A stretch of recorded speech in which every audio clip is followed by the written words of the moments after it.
All right, I see Becky's raising your hand. Tell me, what did you label for the filament? Number 2. Number 2, perfect. So I'm going to highlight each of these structures in blue. Right, and the filament's job. Okay. What's up? Oh, I'll come back to you, Erin. The filament's job is basically to hold on to the anther. So then, Erin, can you tell me which structure is the anther? Yeah, I put 1. Perfect. Structure 1. I'm going to highlight these structures in yellow. Can someone tell me why am I highlighting the anthers in yellow? What is the job of the anther? To make pollen. Yeah, you're exactly right. To make and then release pollen. So in just a few weeks, we're going to start seeing yellow things everywhere, okay? That yellow stuff is pollen. And pollen is technically a gamete, right? Can anyone tell me which gamete is pollen? Is it egg or sperm? Yeah, Uriel's right. So pollen is plant sperm. And that pollen is produced by the anther. So then the filament and the anther together, do those make up the male or female part of the flower? The male, great job. All right.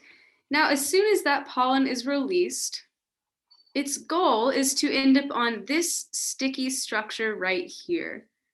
Can someone tell me, what is that sticky structure called?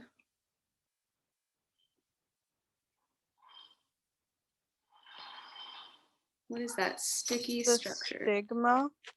The stigma. Yep, you're exactly right. So the sticky stigma is going to be structure 5.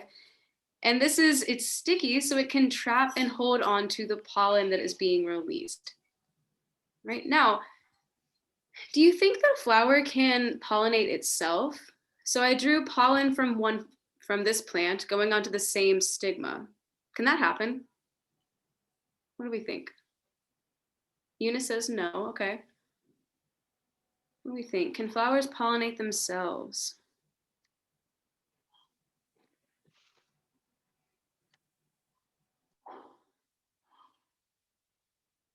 No, Okay, why do you think that? because if they could, they wouldn't need like insects or bees to do it for them. Okay, I like that thought. Do we have any different thoughts? So Eunice says, I think the pollen from other plants land on the stigma. You're not wrong. But believe it or not, plants actually can pollinate themselves. Okay, and this is a process called self-pollination. I'm gonna write that down. So self-pollination is when a plant pollinates itself, but this isn't really ideal because if a plant is pollinating itself, what is that plant not getting any? Diversion. It's not getting any genetic variation. You're exactly right. So self-pollination can be done, but it's not ideal because there's no genetic variation. Okay, but as Eunice said, pollen from other plants can land on the stigma. How does that typically happen? Bees, yes. So Mosahid said bees are going to help us out. And what could we classify these bees as? They get a pretty important title, and that is a pollinator. A pollinator. Okay, so anytime a pollinator is involved, that is going to be known as cross-pollination. So when a bee picks up pollen from one plant and brings it over to a different plant, that's known as cross-pollination. And why is this helpful for plants? It helps them gain what? Genetic variation, exactly. So they're going to get new traits from other plants. So this is helpful for plants to survive because they are getting that genetic variation. All right, well, let's back up to the plants that we've gone, or I'm sorry, the structures that we've gone over. So we said that pollen is going to land on the sticky stigma, and then it's going to travel down into this tube right here.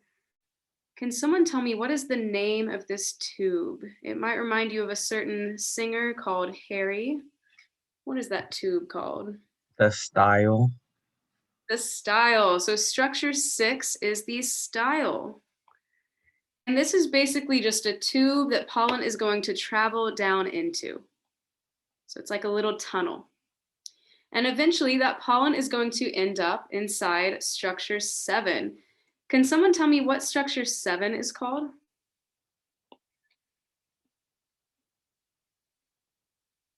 So it contains all of the seeds. What is that structure called? We've probably heard of it before. Ovary. The ovary, exactly. So structure 7 is the ovary. And this ovary is what contains all of these little eggs or seeds inside. And what is a word we can use to describe those seeds? You. They're called, Ovule. the ovules. You're exactly right. I'm going to put that in the orange color. All right, so the ovules are going to be structure 8. All right, and I've got a fun fact for you. So anytime you bite into a strawberry or an apple or a peach, there's going to be seeds in it, right? And we just said that those seeds are actually ovules. So then what do you think that fruit actually is? What are you eating when you eat the fruit?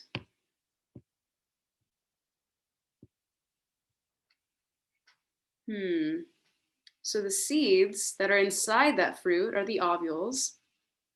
So when you bite into that But strawberry, strawberries have like the seeds outside. Does it still count? it does still count, yeah.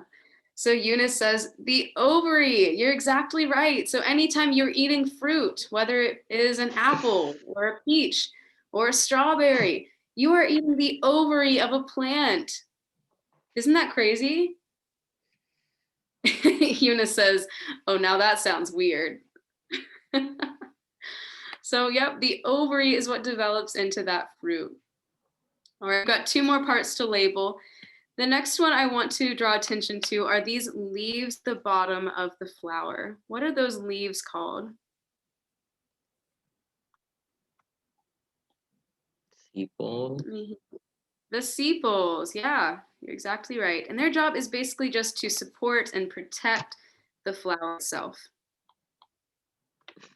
All right. And that leads us to our last structure, which is structure 3. These are usually very brightly colored. Can someone tell me what these are called right here? Petal. The petals.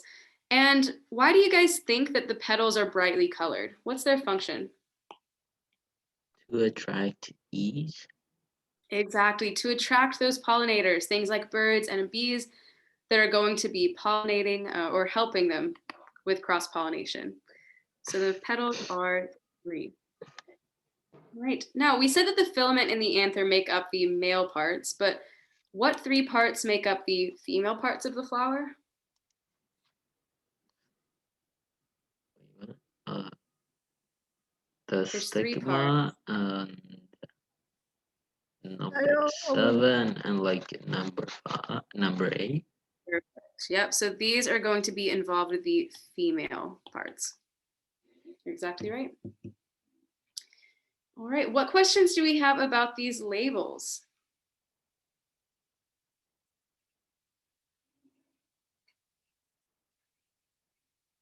All right, we've got a few more minutes of class. Right now, I want you guys to get started answering these questions on your own. So these questions are not going to be due tomorrow. In fact, let me go ahead and tell you what your homework is. So tonight we're actually starting our unit on genetics, which is one of my favorite units. So tonight you're going to be watching genetics video day 1. But this lab is not going to be due until Friday. So you've got a few days to work on answering these questions. This is going to be one of the things you guys work on during your asynchronous days. So I'm not sure how many of your classes have told you this, but since